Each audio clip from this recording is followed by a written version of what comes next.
Hey guys, welcome back to my channel. Let me get myself a little bit more comfortable than what I was. As you can see, got some baits in front of me. Now, a few days ago, I had a gentleman message me about getting the best out of shelf life baits as he can't use freezer baits, and how to go about it, how to get the best out of any shelf life bait, whether it doesn't have to be Nutribaits, it could be DNA, mainline, whatever. It would still go for those. Nothing changes. Now, I did sort of message him back, and I only briefed on it very, very quickly, as I'd have been there all night, sort of, typing out what I would do. So I thought, well, if I do a little video, and I hope he watches it, and I hope you give it a thumbs up, and I hope it helps you. So you've got your dedicated shelf life baits. Now they're great just out the bag. The shelf life baits have really come on in their own in the past sort of 10 years or so. Ingredients have got better, processes have got better than what they were when I started back in the mid 80s. So I'm showing my age a little bit now. They were very bitter back then, and yes, you'd catch on them, but the longevity of them wasn't great. Things have really moved on in leaps and bounds now. But one thing that I always do with my shelf life baits, and I add liquids and I add powders. Now, you don't have to rush out to your local tackle shop and buy small tubs of, say, green lip mussel or liver powder or fructose or whatever. You can buy all that online for a lot less. You're not paying a carp tax. Now, I work in a busy tackle shop, and probably 70% of all baits that we sell are shelf lives. Now, if there was an issue, I would certainly notice a drop in the sales, but I haven't.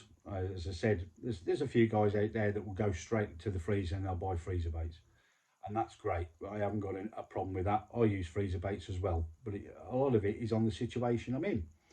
Freezer baits holds a higher percentage of moisture than obviously shelf lives do, and preparation with freezer bait, you've got to get it right. I certainly wouldn't let them thaw out in the bag. Some people do, I don't. I have put them down in a towel and leave them, or I leave them in a bucket and then I drain off the water afterwards, and then I'll add my dedicated liquids. Now, you don't have to, as I said, you don't have to rush out and buy bait complexes, the dips. You can use any liquids that you want to out there. Yeast liquids, really good, and different oils as well. Wouldn't use oils when the water temperature is very low, but as you come in, out of spring and into summer, when the water temperature starts to rise, then I'll start using oils. But I always use powders as well. So these are the trigger ice. These are what I use all year round. I use these in conjunction with other baits as well from Nutribaits, whether it be Creekum Jowser or the Big Fish Mix or the Code. I always use trigger in some form in my free bait. Now, obviously, once you open these up, you can pour your liquids directly into them. Seal them back up, give them a good shake. I'd leave them to sit for a while, and then add your powders. Now, this is hemp powder. This was a full bag when I had it, and that cost me under a tenner online. So you will's your oyster really with whatever powders you want to use. As I said, there's no rights or wrongs. The only thing I would say is I wouldn't make your free bait stodgy, especially if you haven't got a spom available to you, because they will get caught in your throwing stick, and you'll have a right nightmare, and you'll be cussing me for not telling you. So I'd always use these and the liquids with a spom of some description to get them out there, because as I said, they will go stodgy. So that's what I would do if it was me. You don't always have to use hemp powders. Fructose is a natural sweetener. It's extremely cheap. I think I've seen it for I think it was 1.5 kilo bag for less than 12 quid. When you know the little tubs, as good as they are in the tackle shop, you are paying a carp tax. So, and you might pay 5 or 6 quid for a little tub. So, you know you can work it out. Also, a good little trick that I've always used over the past few years is I've always seasoned my shelf life baits as well. I haven't always gone down on the powdered route, as in with fructose, yeast, or hemp, but I've been using Cajun spice an awful lot over the past number of years, and it certainly hasn't done me any harm. And I think, to be honest, it's given me a little bit of an edge with regards to other guys, especially when I'm fishing commercials. If I have a social with a few friends, I was like, "What have you been doing? That's different than everybody else." You know, if I've had fish out and they haven't. Classic one was I was on Linear a few years ago, and I started messing around with a lot of spices in my shelf life. So I was there for 5 days. I ended up having it was nearly 20 fish that I had out. The biggest one I had out was just over 36. So there's definitely something in it. The fish were passing the bait out on the mat like it was going out of fashion. So they were definitely troughing on it.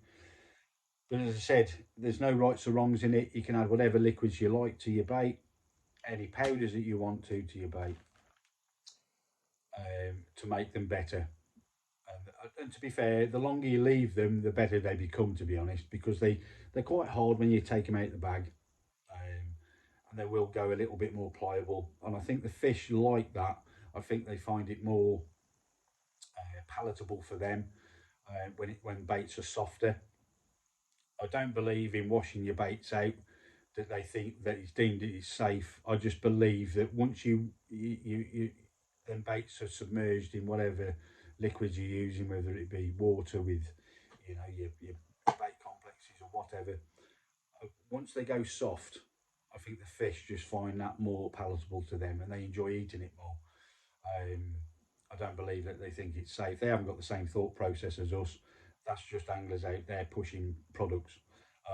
To be honest, with regards to pop-ups, I would go on the air side of caution with using any liquids with pop-ups. Now you've got the dedicated sprays, which is what I tend to use. These are the big fish mix. Now I tend to use a lot more 12 mils than I do sort of 14s or 15s. I just prefer smaller hook baits. Obviously, the more liquids you add to pop-ups, you will reduce the buoyancy. So I don't go mad with them.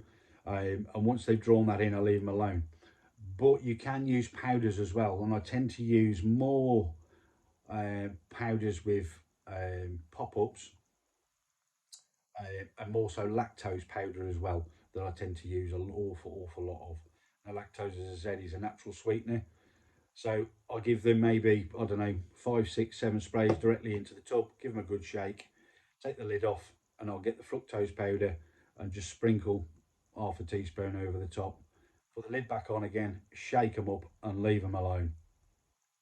Now, obviously, when you take those baits out, um, it's got a nice sheen on it, and then also you've got the sugary lactose over the top. And I tend to use that more so if I'm single hook bait fishing. But you can do it any time of the year. There's no rights or wrongs in it. So, to the gentleman's question is, if you I've only got if you've got no choice but to use shelf life baits, there's an awful lot out there that you can do to make them even better. And as I said, I have no problem with myself using shelf life baits. As I said, a lot of it depends on the situation. I do have a freezer available to me, but to be fair, if I'm just grabbing a few hours, I'll pick up a bag of shelf lives. I haven't got an issue with that, and I'm fully confident with using those. Also, a lot of guys out there I've heard that will say that they will only use freezer bait, and maybe that's right for them. Personally, I I don't get my head around it. Is when they're using freezer baits, but they're using pop ups, and they're catching all their fish on pop ups. Well, pop ups a shelf life. So they're using freezer baits, but they're catching all their fish on shelf life baits. I don't get it. You know, it's just one of those for me. They won't use shelf life baits, but they'll use pop ups, etc., like we all use. But they are preserved and they are a shelf life at the end of the day. So I don't get that. But hey ho, each to their own, I suppose. As I said, I'm no bait expert. This is what I tend to do an awful lot of. It works for me. I'm sure it will work for you. If there's anything else I can help you with, then please drop me a message. I'll always get back to you, and I'll see what I can help you with. As I said, I'm no bait expert, but these are the little tricks that I've picked up over the years. Cheers, guys.